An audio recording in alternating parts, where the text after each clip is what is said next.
In 2012, Dragon's Dogma was released and took on a life of its own. Through updates and enhanced ports, this game gave players a chance to craft their own adventure in a world filled with magic and discovery. It's strange to think that over 10 years later, we are finally getting a follow-up with Dragon's Dogma 2. I had the opportunity to play for about an hour, but I'll tell you right now, that wasn't enough to fully explore everything this game has to offer. To be honest, 40 minutes of my playtime was spent simply marveling at the environments, exploring, and of course, battling creatures and bandits.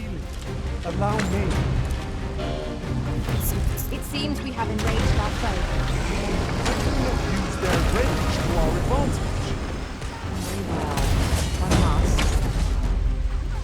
Dragon's Dogma 2 revolves around choices, from character class to your party, to the missions you accept, and even the direction you choose to walk. Okay, you get the idea. It's all about choices, and I chose to explore. I can tell you right away, the landscape is vast, much larger than anyone could imagine until they've played it. I left a large kingdom for a mountain path which took 2 in-game days to scale, mostly due to the mobs of enemies. But at the summit, I discovered a village. Standing triumphantly at the peak, I could see where I had started far off in the distance. This only underscored the fact that I was going to need more than an hour with this game. There were several vocations available to choose from. These are similar to character classes. To get acquainted with the systems, I chose a fighter, but the archer vocation also offered some interesting gameplay moments. The party was pre-selected for me for demo purposes, so I didn't feel too connected with them. However, there was some camaraderie among the party members, especially when we sat around the campfire planning our next move. While venturing into the open world, it seemed like every button on the controller had an action associated with it, with skills tied to various combinations of button presses. This took some getting used to, but the game didn't wait for me, as I was attacked by a giant bird within minutes.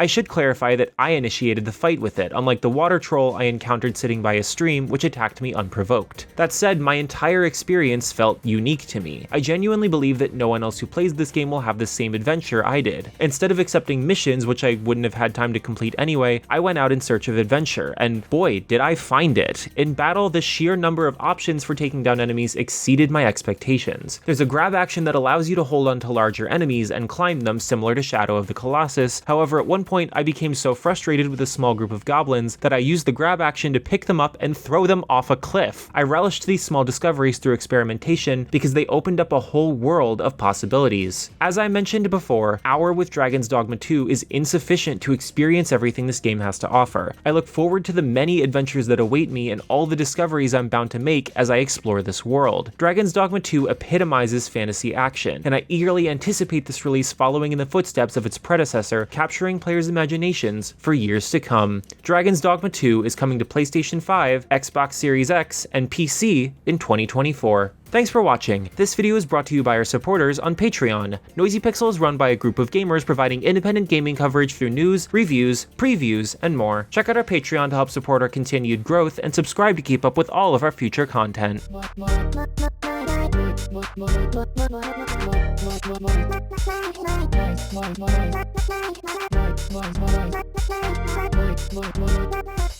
Noisy Pixel.